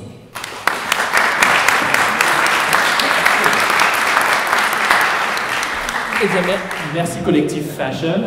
Je me demandais si Christelle voulait rajouter un petit mot ou pas, vu qu'il restait 1 minute. Eh bien, c'est très bien. Alors du coup, alors, je ne sais pas s'il a connu Napster et Emule. Moi, oui. Certains d'entre vous, oui. Mais lui, peut-être pas. C'est Logan Maslow, le président de l'association Scienceau. Et j'en profite avant de donner la parole à Logan pour saluer tous les présidents précédents de l'association Scienceau, puisque le président change chaque année. Donc on peut saluer Jérôme, on peut saluer je pense à Jordan, absolument. Mélinda. Tout à fait. Et maintenant donc le 6e. Pour la 6e semaine des Outre-mer qui aura donc lieu au mois de mars et qui est un projet d'intrapreneuriat au sein de Sciences Po pour mettre en valeur les Outre-mer aussi. Voilà. Donc pour une petite dizaine de minutes. C'est ça. Donc je suis Logan, je suis originaire de Marie-Galante. Et comment dire, en tant que jeune ultramarin, j'ai eu des expériences internationales qui font que on se retrouve assez spécial dans ce monde parce qu'on a plusieurs identités. Par exemple, moi je me considère comme Marie-Galantais, Guadeloupéen, Caribéen, insulaire, Français, Européen, Américain, parce qu'on se trouve géographiquement en Amérique. Et comparé à ce qu'on pense, c'est vraiment une richesse qu'on a, parce qu'on a la possibilité de s'adapter à tous les milieux dans lesquels on peut se trouver. Et ça nous permet d'être multiculturel, multilinguisme. Et en gros, on se retrouve comme un caméléon. Et en choisissant l'identité à laquelle on met en avant, on peut vraiment s'intégrer beaucoup plus facilement dans une communauté comparée à une autre. Et en tant que président de l'association Scienceau, l'entrepreneuriat pour nous, c'est un peu comme un état d'esprit, enfin c'est différents états d'esprit où on peut être audacieux, très engagé, et on met au cœur de nos projets nos identités et nos convictions, notamment la Semaine des Outre-mer qui chaque année a un thème particulier par rapport aux Outre-mer. Et cette année justement, c'est le thème de la mondialisation, ce qui tombe bien. Donc aussi, le fait d'entreprendre au niveau associatif, c'est une mobilisation, c'est une forme de mobilisation où on est beaucoup plus libre et indépendant des contraintes politiques ou sociales qu'on peut trouver. C'est-à-dire qu'en tant que jeune, on est beaucoup plus libre, on se sent beaucoup plus libre de parler du futur et des enjeux de nos territoires communs. À travers cette valorisation, et à travers les expériences auxquelles j'ai vécu, on a plusieurs domaines de valorisation pour nos territoires. Et notamment, le premier, c'est d'en parler en fait. Il faut être fier de son territoire, d'être ce qu'on est. Et la première chose à faire quand on est à l'international, par exemple, c'est de faire la promotion de son territoire. Et pour faire cette promotion, il faut se rendre compte de l'authenticité de l'endroit d'où on vient. Et c'est là le problème. Parce que, par exemple, moi, je me suis rendu compte de la particularité de mon île quand j'y suis parti. J'avais 19 ans. Avant, je ne pouvais pas décrire l'endroit où je venais, je pouvais vendre les caractéristiques de Marie-Galante. Et j'ai dû m'éloigner de tous ces avantages, de tout ce confort, pour comprendre que finalement il y a beaucoup de qualités et que quand on y vit, on ne les voit pas. Et donc ça passe par cela, et en fonction des endroits que j'ai visités, des conversations que j'ai eues avec pas mal d'étudiants internationaux, pour moi il y a 3 domaines principaux de valorisation des territoires ultramarins. En général, c'est la valorisation de l'environnement dans lequel on se retrouve. Comme l'a dit l'intervenant calédonien, j'ai oublié son prénom. Gabriel. Il faut valoriser l'environnement dans lequel on se trouve. C'est-à-dire que sur nos territoires, on a tout ce qu'il faut pour exister. Notamment au niveau alimentaire, au niveau des ressources naturelles et surtout des ressources humaines. Parce que pour nous, on voit le vieillissement de la population comme un désavantage. Mais pour moi, ce qui m'a permis d'être aussi engagé pour mon territoire, c'est du fait que il y a eu cette génération de grands-parents, d'arrière-grands-parents, qui m'ont expliqué comment était la vie là-bas avant que je sois né et tous les avantages qu'ils avaient. Que, certes, socialement, il y a eu beaucoup d'avancées, mais en termes de qualité de vie et de bonheur, est-ce que maintenant on peut dire qu'on est heureux dans son territoire alors qu'on est beaucoup plus influencé à l'international que localement? Et ensuite, il y a la valorisation de l'identité, que pour moi, chaque territoire doit mettre son identité au sein de son développement. Parce que dans un monde où la standardisation devient de plus en plus normale, finalement, l'authenticité devient une valeur ajoutée. Et ensuite, je pense aussi à la valorisation de l'espace géographique dans lequel on se trouve, plus précisément à l'intégration régionale. Parce que notamment dans la Caraïbe, on se sent beaucoup plus proche culturellement et géographiquement de nos voisins, mais nos échanges sont beaucoup plus compliqués. Et je me demande, mais pourquoi compliquer quelque chose qui devait être aussi simple? Parce qu'on fait, finalement, nous faisons face aux mêmes enjeux, notamment climatiques, aux mêmes enjeux de développement. Et pour moi, une facilité d'échange, que ce soit commerciaux, d'informations, de savoir ou de technologies, pourrait améliorer la résilience de tous ces États de la Caraïbe face aux enjeux climatiques. Donc pour moi, je ne comprends pas pourquoi des États comme nos voisins font partie de la communauté du CARICOM et nous, pas encore. Pourquoi ce retard d'intégration régionale? Et toutes ces valorisations, pour moi, elles sont intrinsèquement liées et complémentaires quand on regarde à l'engagement qu'on peut apporter sur place. Et je pense notamment aux politiciens qui doivent, selon moi, mettre en place des politiques qui sont plus réalistes et comprendre réellement les besoins de la population, de ne pas imposer une politique en pensant que parce que ça fonctionne à l'étranger, ça va fonctionner ici. Parce que tous ces territoires ont des spécificités tellement particulières qu'il faut comprendre réellement l'enjeu de ces décisions et leurs conséquences localement. Par la suite, à distance, c'est très compliqué à réaliser, de s'engager, de valoriser son territoire. Actuellement, nous le faisons via Sciences Po, où nous défendons les intérêts des Outre-mer à Sciences Po et plus principalement aux régions parisiennes, où on essaye de faire comprendre aux gens que les Outre-mer, ce sont des territoires qui sont un peu oubliés à l'échelle nationale et qui font la puissance diplomatique de la France à l'international. Et ça, on l'oublie très souvent.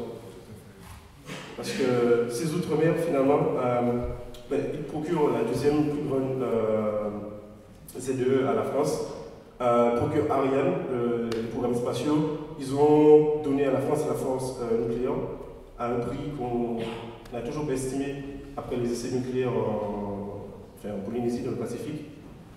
Et actuellement, on n'a vraiment aucune valorisation de tous ces prix que ces territoires ont dû payer. Et le troisième point à aborder, je crois, était comment faire en sorte que les jeunes, la nouvelle génération, sera engagée envers leur territoire. Et ça, je pense que c'est très difficile parce que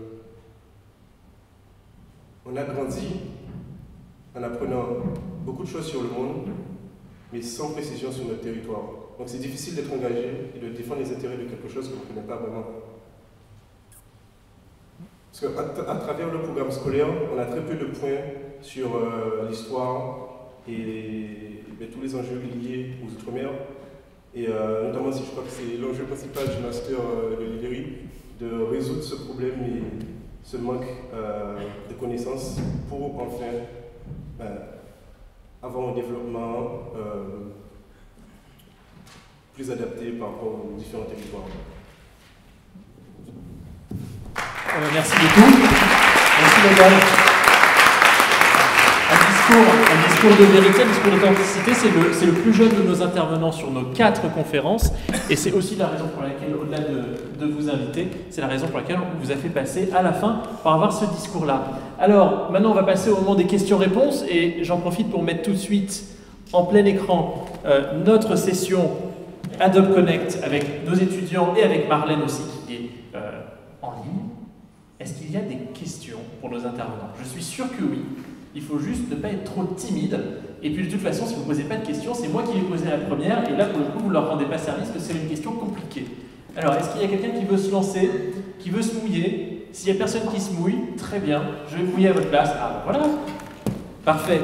Donc, j'ai 2 mains levées. Je commence, si vous voulez bien, par madame juste derrière. Et je reviens à vous tout de suite. Madame, je vous en prie, n'hésitez pas à vous présenter, à vous poser la question s'il vous plaît.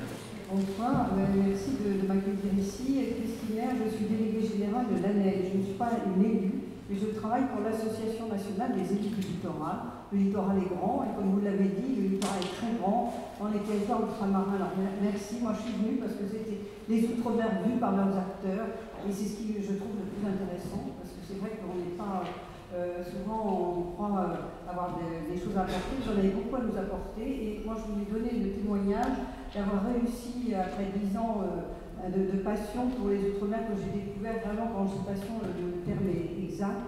J'ai réussi à organiser avec les élus du littoral un congrès annuel à La Réunion qui s'appelait les Outre-mer territoires d'innovation pour le XXIe siècle. C'est pour répondre aux jeunes de Sciences Po. Moi aussi je suis allée à Sciences Po, mais on n'en parlait pas beaucoup des Outre-mer à l'époque, c'est vrai.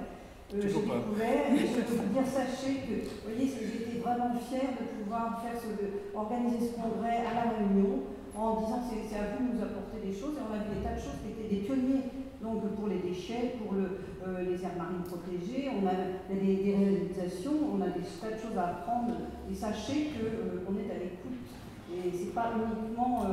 quand vous dites vraiment au niveau culturel, de s'approprier l'identité, c'est effectivement sans doute le plus important, mais c'est merveilleux toutes les richesses que vous avez, et moi je suis très optimiste parce que je pense que les jeunes ont quand même maintenant à aller de l'avant, et vous le faites Pardon.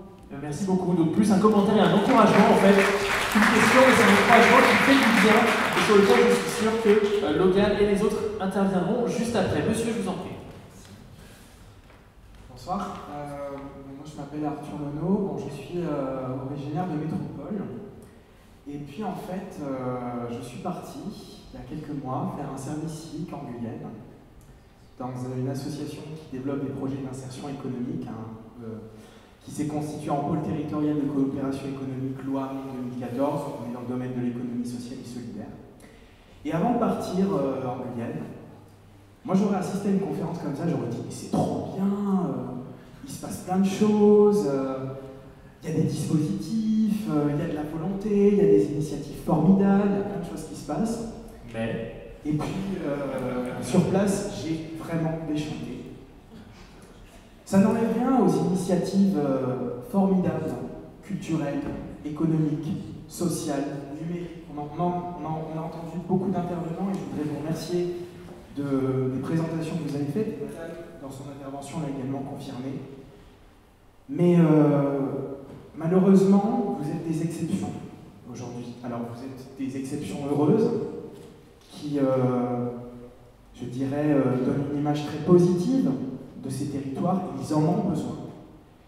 Mais vous êtes des exceptions. Et moi, ce soir, en entendant les différentes interventions de ce soir, je me suis quand même dit, il manque peut-être le témoignage de quelqu'un qui s'est heurté, finalement, à la bureaucratie dans les territoires ultramarins. Alors, je ne vais pas... c'est plus un témoin. Il y aura une question à la fin. Mais Gabriel Ledelor en a parlé. Mais est-ce qu'on peut venir à la question? Alors, je voudrais quand même juste avant... parce que je pense que ça n'a pas été assez dit, mais je pense qu'on ne se rend pas compte. Les témoignages de ce soir sont tellement positifs que finalement on oublie le parcours que c'est. Et les projets qu'on a vus ce soir, ils ont abouti. Mais comment vous voulez aboutir à un projet quand premièrement, vous ne pouvez pas vous former sur place? Alors, l'investissement dans les universités, les établissements d'enseignement supérieur, c'est bien, mais il faudrait passer des promesses aux actes. Alors, quand on enlève des moyens aux universités, elles sont obligées d'enlever des formations. Qu'est-ce qu'ils font les étudiants? Ils se disent ben, je vais partir en métropole, mais encore faut-il pouvoir partir en métropole. Il faut avoir les moyens. Il y a des dispositifs comme l'ADOM, mais l'ADOM, on ne sait pas toujours ce que c'est. Et puis l'ADOM, elle demande un papier disant que l'université ne peut pas accueillir ou n'a plus la formation. C'est une galère d'obtenir ce papier, donc il y a plein d'étudiants qui renoncent. Et puis quand on a pu aller se former en métropole, quand on revient au pays et qu'on se dit chouette, je vais développer un projet.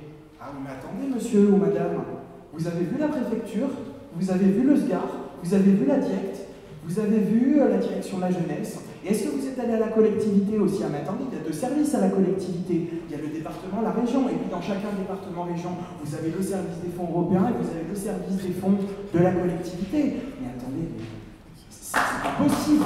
C'est pas possible.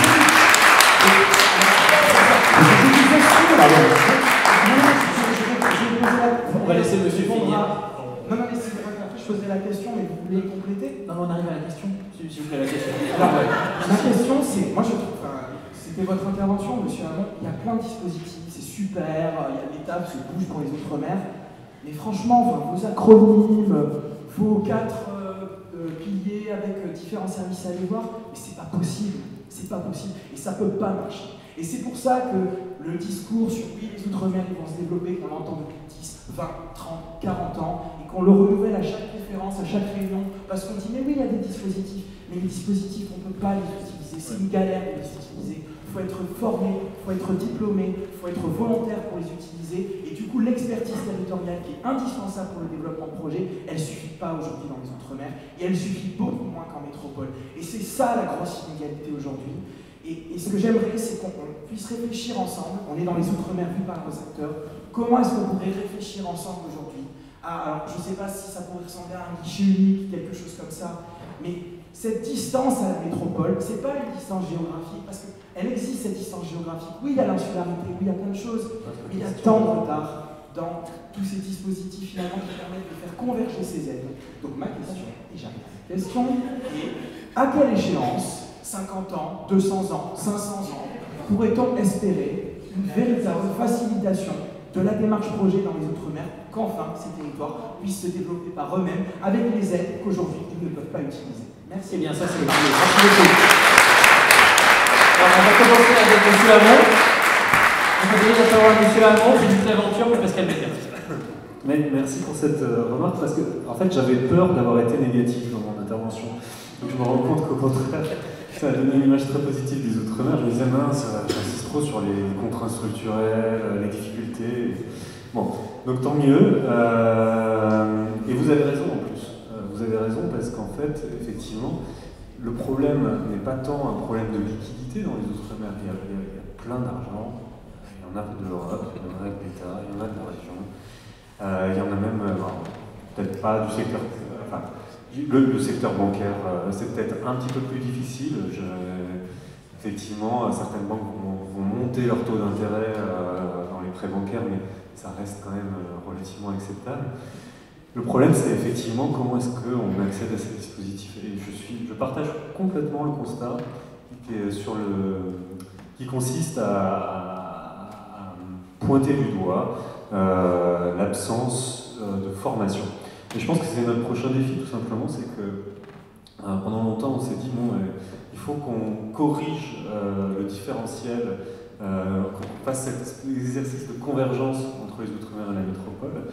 Mais on s'est pas rendu compte qu'autant qu'il ne suffisait pas simplement de fournir du poisson, mais aussi d'apprendre à pêcher, et puis et d'investir maintenant plus massivement dans les compétences, dans les capacités, effectivement, à savoir monter un business plan quand on est un entrepreneur. Et aujourd'hui, j'ai bien conscience qu'il y a un vrai déficit là-dessus, parce que les CCI n'ont pas joué leur rôle là-dessus, parce que les maisons d'entrepreneurs animées par les régions ne le font pas nécessairement, que l'État, mais c'est pas son rôle, ne le fait pas non plus. Et que du coup, il n'y a plus que dans certains clusters privés qu'on apprend qu'on peut être soutenu quand on est un jeune entrepreneur pour faire ça. Enfin, oui, c'est certain. Vous avez des réseaux comme le réseau Entreprendre, comme BGE qui sont très bons aussi. Outre-mer Network. Outre-mer Network, effectivement, bien sûr. Donc, non, mais en fait, je peux pas vous dire aller contre vous, parce que je pense que c'est au contraire très important ce que vous dites, vous avez raison. Il faut c'est peut-être notre défi pour les 10 prochaines années, c'est de faire monter en compétences et de développer maintenant beaucoup plus les politiques d'accompagnement. Voilà. On peut penser aussi au cluster maritime, du coup, à Femmes Business Angel. Bref, il y a en effet beaucoup de clusters et d'entités. Luc Laventure, vous voulez intervenir aussi. Merci. Je rebondis sur le cluster maritime. Il y a par exemple une richesse dont il faut s'emparer à un moment donné. Il faut arrêter également d'écouter les conneries et les sirènes en disant nous sommes la deuxième puissance maritime, etc. Parce que derrière ça, quand on a la biodiversité, c'est pour l'instant, ce n'est que pas du vent, mais ce ne sont que des arbres, si je puis dire. Et ce qu'on peut dire au niveau de la biodiversité, derrière ça, il y a des business, on ne nous le dit pas. Quand on sait la valeur du génome, il y a quand même des milliers d'acteurs qui se battent, et je ne suis même pas sûr que la France soit au milieu de ces acteurs. Premier élément. Comme toute maritime, c'est la même chose. On parle également d'Ariane. On sait que Ariane est dévalorisée dans la mesure que n'importe quelle personne à partir de son jardin pourra faire exploser n'importe quel envoyant vers n'importe quel satellite. Donc, il faut revoir tous les éléments de notre logiciel. Il y a pas mal de logiciels, je pense que la chose fondamentale, elle est psychique. C'est-à-dire qu'il faut être dans une posture qui n'est pas celle de ma génération, et c'est pourquoi je parle de mixité entre les jeunes et les vieux. Les vieux comme moi sont des fils de Césaire, des fils de Magie, qui nous ont donné une posture et qui nous ont donné une envie d'aller plus loin, mais qui ne nous ont pas donné les clés de déjouer les choses comme la Centrafrique, etc., qui font qu'effectivement, que nous soyons véritablement des acteurs du business. Pour revenir simplement à vous et à moi, quand j'étais à France Télévisions, que j'ai monté tout cela, je l'ai fait, j'allais employer une expression de Macron, mais je n'ai pas envie d'en faire une référence, pardon, j'ai envie de dire, je l'ai fait par effraction. C'est-à-dire que chaque fois que je pouvais monter d'un cran, faire pousser quelqu'un, créer quelque chose, renverser la charge de la preuve, parce qu'effectivement je suis un lambertiste reconverti, mais ma formation était une formation lambertiste, C'est-à-dire qu'à chaque fois qu'on peut renverser la charge de la preuve, il faut le faire. Et c'est ce que nous devons faire, et c'est ce que vous devez faire. C'est-à-dire vous emparer des armes modernes, que sont le digital, qui sont l'économie numérique. Quand j'ai construit Outre-mer 360, je l'ai construit avec mon équipe, notamment avec Marie-Christine, je vais parler, et les autres, on est 4 à être aux manettes avec notre argent. Je n'ai pas fait comme l'autre en montant une start-up, même si c'est la bonne démarche. On a voulu investir nos petits capitaux là-dedans. Et qu'est-ce que j'ai fait? Je suis allé voir des gens, de start-up, et on a monté un modèle économique. Modèle économique sur une notion de niche qui doit fonctionner parce que tu le disais, Jordan, tout à l'heure. Oui, Logan, pardon. C'est comment faire en sorte qu'avec tous nos talents, on n'arrive pas à le monétiser. C'est que nous couillons alors. Donc, mais peut-être pas, parce que les fractions, Gabriel Levielnois a aussi eu la même démarche. C'est pour ça qu'on a fait ce témoignage-là. Je ne dis pas que l'État ne fait rien. L'État fait des choses, tu l'as dit tout à l'heure, on doit se revoir d'ailleurs la semaine prochaine, c'est très bien. L'État fait bien, mais l'État ne peut pas nous structurer l'esprit. La semaine prochaine, l'autre semaine, j'ai rendez-vous avec des gens qui sont des porteurs de projets, avec lesquels je vais faire des accords de partenariat qui vont m'ouvrir les pistes, qui vont déverrouiller un certain nombre de choses, qui vont me porter. C'est-à-dire qu'il faut se mettre dans une posture d'entrepreneur. Je suis journaliste fondamentalement, mais je suis avant tout maintenant un entrepreneur. Et je remercie d'ailleurs des gens comme Esther, toi et vous de nous avoir invités. C'est pour ça, c'est fait que vous invitez. Voilà. D'un entrepreneur à un autre, on va passer à Pascal. Voilà, Pascal. Oui. Je te remercie. Je m'adresse à toi, vraiment, puisque sans occulter, sans oublier personne, mais à toi parce que tu as partagé ton émotion avec nous et je sens que ça avait besoin de sortir. C'est déjà sorti, ça t'a fait du bien? C'est le principal. Je veux que tu saches que on est effectivement des exceptions, mais il faut que tu saches que, par exemple, hormis Collective Fashion, moi je suis un multi-entrepreneur. Le siège de Knowledge Consulting est en Martinique, on a une extension en Guadeloupe. Aujourd'hui, on a des partenariats avec Washington, etc. Et on travaille de concert avec OMN pour faire des ponts avec les CARICOM et avec Outre-mer Network, pardon. Et on travaille de concert pour faire des ponts avec les CARICOM, etc. Et effectivement, c'est compliqué, et effectivement c'est compliqué d'arriver aux aides, etc. Mais on ne pourra pas faire avec tout le monde. Tu vois ce que je veux dire? On ne peut pas partir en guerre avec tout le monde. Et l'entrepreneuriat, c'est pas fait pour tout le monde, c'est pas une panacée. Ce que je veux dire par là, c'est que tu dis, il y a un problème de formation, etc. Mais ça ne résoudra rien. Tu vois, je peux pas trop laisser dire ça. Alors, formation, ça sert à rien. Non, j'ai pas dit que ça servait à rien. Attention, j'ai dit que ça ne résoudra rien. Et je pèse les propos, c'est pas suffisant. Ici, on a tout ce qu'il faut. Moi, je travaille, on bosse avec les écoles d'ingé, etc. pour Collective Fashion pour trouver nos devs, d'accord? Mais quand tu dois faire, pour utiliser le crédit impôt recherche, par exemple, tu dois préfinancer le salarié, le bac+5. Tu le préfinances. C'est un problème de cash. Tu vois ce que je veux dire? C'est-à-dire que quand bien même tu vas accéder à des ingés en territoire, faut-il encore que tu puisses avancer son salaire. Et ça, c'est complexe. Et c'est très compliqué. Et pour nos étudiants aussi, c'est pareil. Hein, donc voilà, c'est-à-dire que j'ai été confronté, je suis un entrepreneur antillais, j'ai été confronté, tu regarderas l'association de coûts Knowledge Consulting, accompagne coup de pouce, donc c'est des gens qui ont fait de l'insertion, etc. On est aussi dans cette économie circulaire. On a un petit peu les mêmes valeurs, je pense, que tu essaies de descendre, et on s'est confronté à ça. Je suis parti, moi, en Martinique, je suis parti en Guadeloupe pour faire des conférences sur l'estime de soi et l'entrepreneuriat. Pour te dire à quel point ça n'est pas que lié à la formation, que lié au cash, c'est un ensemble de choses, tu vois, et c'est presque systémique. Et c'est là où je pense que, et c'est là où je pense, tout à l'heure j'étais pas ironique quand je te disais, il y a quelque chose à prendre du cluster arctique.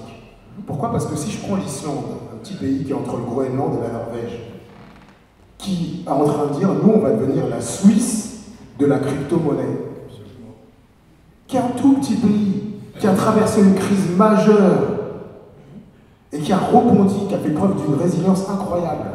Donc il y a des choses qu'on peut prendre comme ça, dans le pôle antarctique, là, Arctique, dans le pôle, excuse-moi pour ma géographie, dans le pôle arctique, là, et qu'on peut peut-être effectivement travailler avec des gens comme toi, des gens qui ont la volonté, mais on ne pourra pas y aller avec tout le monde. Tu vois, on ne pourra pas y aller avec tout le monde. Moi je pense, je suis un entrepreneur, on se prend, on va pas se mentir, c'est dur. Et je pense aussi qu'il faut qu'on arrête de penser qu'il y a uniquement la voie des subventions, tu vois, des prêts d'honneur, etc., pour être un entrepreneur. Je ne vais pas être vulgaire, mais tu prends ce qui t'appartient et tu y vas. À un moment, c'est ça. Et justement, monsieur Hamon voudrait réagir depuis tout à l'heure. Je vais lui redonner la parole et après on passe au prochain set de questions, parce qu'il nous reste un peu moins de 10 minutes. C'est effectivement un travers qu'on a parfois, c'est-à-dire qu'il y a plein de porteurs de projets qui viennent parfois voir le ministère en nous disant, mais avec un peu leur première question, c'est est-ce que vous pouvez me donner de l'argent? Voilà. Et c'est vrai que les 3/4 du temps, on leur dit, mais je ne comprends pas, votre business plan est très bon, vous avez un financement bancaire, pourquoi est-ce que vous allez encore chercher des subventions? Et en fait, il y a une espèce de crainte comme ça, c'est-à-dire que sans subvention, on ne peut pas s'en tirer. Et c'est vrai que c'est un peu dommage parce qu'effectivement, on a envie de leur dire, mais limite, alors, il y a un autre aspect, c'est qu'effectivement, je voulais juste rebondir sur le fait qu'effectivement, sur le CIR, mais on a des outils pour prêter pour le préfinancement. Donc on a fait du business matchmaking ce soir. Vous voulez pas, on va passer à la prochaine question. On a une autre question après au fond de la salle. Question courte, réponse courte. Il nous reste un peu moins de 10 minutes. Je vous remercie. Bonsoir, Frédéric, Sciences Po Paris. Je travaille également dans l'exploitation de data center. Ma question, c'est moi, excusez-moi. Ma question est pragmatique mais beaucoup moins polémique. Concernant le point suivant, c'est l'entrepreneuriat et l'innovation, d'accord, mais après. C'est-à-dire, qu'en est-il du développement, de la maturité de la survie à long terme, moyen terme, c'est-à-dire 5-10 ans, d'une industrie ou d'une start-up ou de n'importe quelle boîte, en particulier dans la mise en place, la rétention de sièges de société, de savoir-faire local, notamment sur les secteurs à haute valeur ajoutée, tels que le numérique, les biotechnologies, l'énergie et éventuellement le commerce international. Merci. Et je vais prendre la question au fond, tout au fond. Donnez-moi une petite seconde pour y arriver. Monsieur, c'est à vous. Bonjour. Le micro plus proche de la bouche, s'il vous plaît. Je m'appelle Christophe Tavernier, j'ai une quinzaine d'expériences en entrepreneuriat. Je vais vous donner le lien, parce que sinon les étudiants arrivent pas. Une quinzaine d'expériences dans l'entrepreneuriat. Et je suis d'ailleurs coach dans un programme qui s'appelle Erasmus pour jeunes entrepreneurs. Actuellement, je travaille pour AXA. Et je me suis aperçu que c'était difficile en fait au sein d'AXA de parler de continuité territoriale. Moi, je travaille dans une agence sur Paris, mais j'ai une clientèle, je démarche une clientèle entre autres ultramarines. Et donc en fait, moi, de par mon expérience qui est assez longue, parce que j'ai connu l'Anvar, j'ai connu Zéo, maintenant il y a la BPI, etc. Mais vous avez parlé d'un fonds d'investissement de proximité. J'ai toujours constaté qu'il y a beaucoup de potentiel, mais effectivement, il y a cette problématique de financement, de capacité de structurer un fonds d'investissement. Et votre question?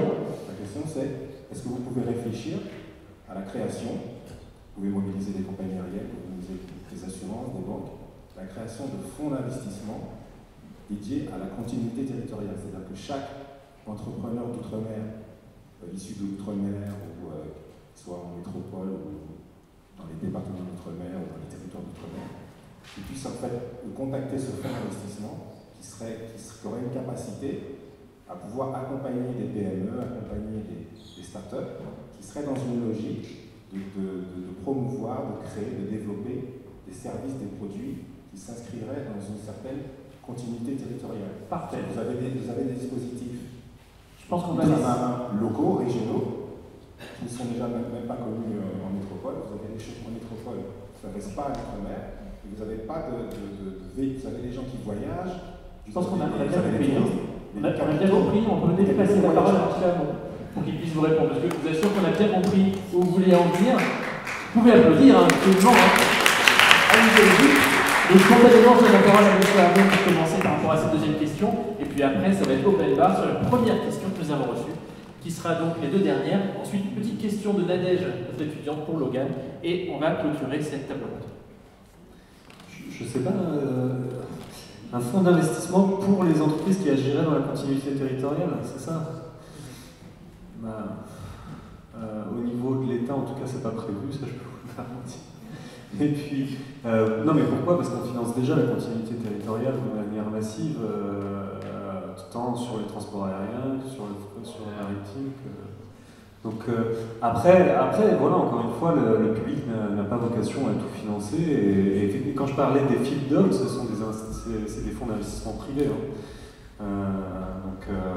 Donc effectivement, après, à mon avis, si vous agissez dans la continuité territoriale, vous êtes avant tout une start-up ou une entreprise privée, et vous allez vers un fonds d'investissement, par exemple, qui est spécialisé dans les Outre-mer. Je ne sais pas s'il y a encore besoin de rajouter une couche, à chaque fois des subdivisions dans les Outre-mer et dans la continuité territoriale dans les Outre-mer et sur tel secteur de la continuité territoriale des Outre-mer. Je pense qu'il ne faut pas... On a un problème dans les Outre-mer, c'est quand même qu'on a sédimenté un nombre d'aides et de dispositifs complètement pléthoriques. Voilà. Peut-être que Pascal et Christelle ont une idée là-dessus. En tout cas, Pascal, oui, je suis sûr.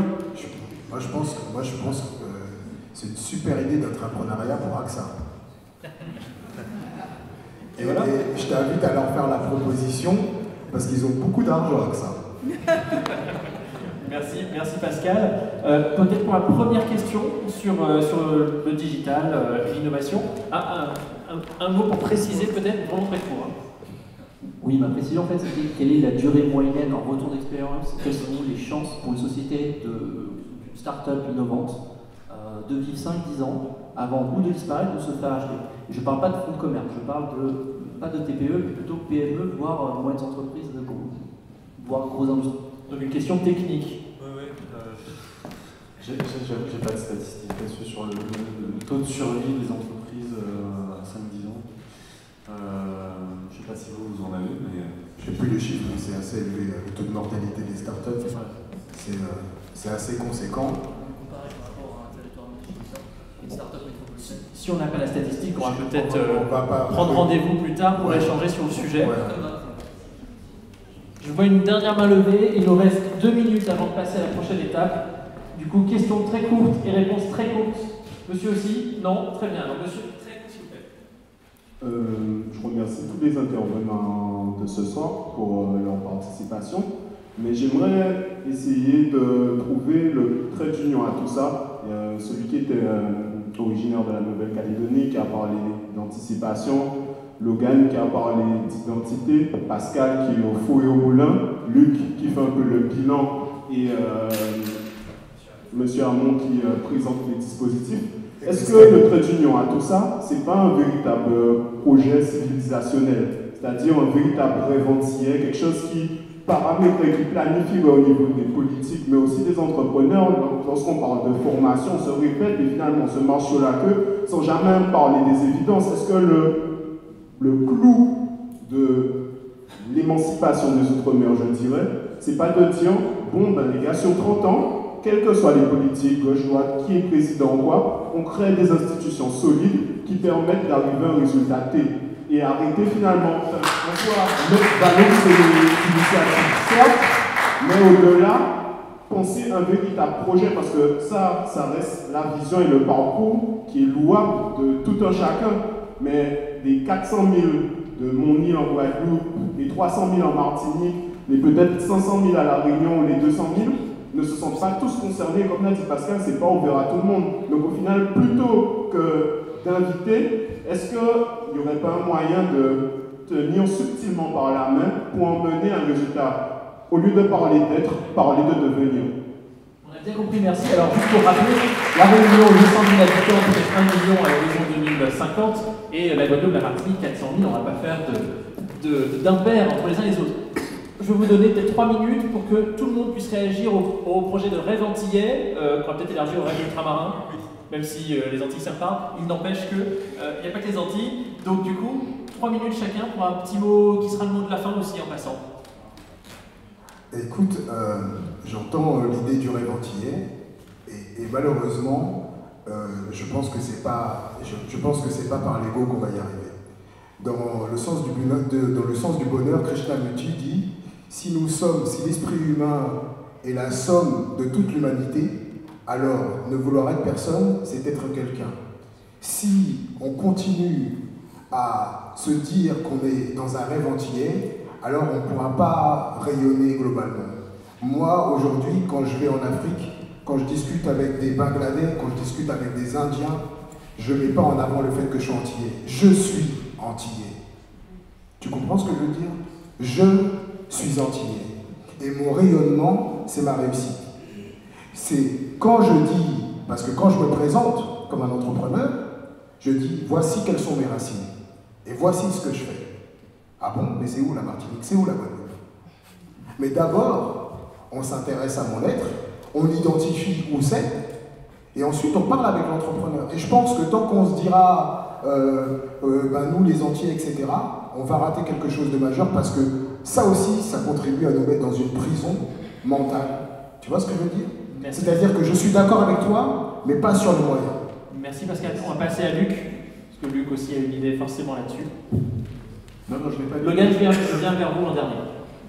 Je n'ai pas d'idée, j'essaie de faire la synthèse, pas le bilan, mais la synthèse de ce qui s'est passé ce soir. Et je te remercie encore et je remercie les organisateurs tout en se confondus à la fois. Il hérite des GEOM, tout le monde. Voilà. CPS. Et les TGM qu'on oublie souvent parce qu'ils ont le mauvais rôle. On va les voir et on sort en disant des violences des enfoirés. Ce qui n'est pas tout à fait vrai. Alors, ils font un travail vraiment remarquable. Pour rebondir sur ce que tu dis. En 30 secondes. Je suis tout à fait d'accord. Mais j'irai encore plus loin. Je pense que, un peu comme Chibaou, il faut partir du culturel pour investir le monde dans sa totalité. C'est-à-dire qu'il faut qu'on ait une forme d'esprit qui soit un esprit de conquérant, mais en se donnant ce qu'on n'a pas eu, nous, les gens de ma génération, et que n'ont pas eu nos pères, c'est-à-dire que nous ayons une posture, un logiciel complètement économique. Et à partir de là, nous aurons les moyens, qui que nous soyons de la Nouvelle-Calédonie, que nous soyons de la Polynésie, que nous soyons de la Guyane, etc., là, nous pourrons véritablement investir le monde parce que nous serons les nouveaux conquérants de ce monde. Merci Luc Laventure. Christophe Ramon, ensuite Christophe Laurie et Logan. Non, moi je trouve ça beau, un projet ultramarin. Je pense que c'est ce qu'on essaye de faire évidemment. Je pense qu'effectivement, on n'est plus du tout dans les outre-mer d'il y a 50 ans. Donc, bon, je le souhaite. En fait, c'est juste un vœu parce que j'ai pas grand-chose à ajouter là-dessus. Eh bien, parfait. Christelle, un petit mot de la fin? Pas de mot de la fin. Logan, petit mot de la fin.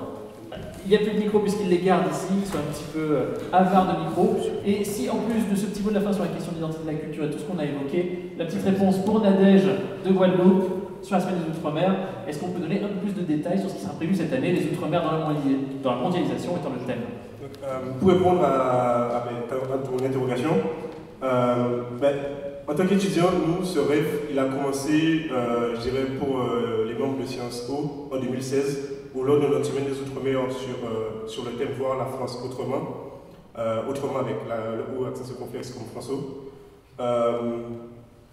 en commençant un rapport de différentes propositions sur les thèmes économiques, identitaires, les statuts, la jeunesse, et j'ai oublié c'est quel.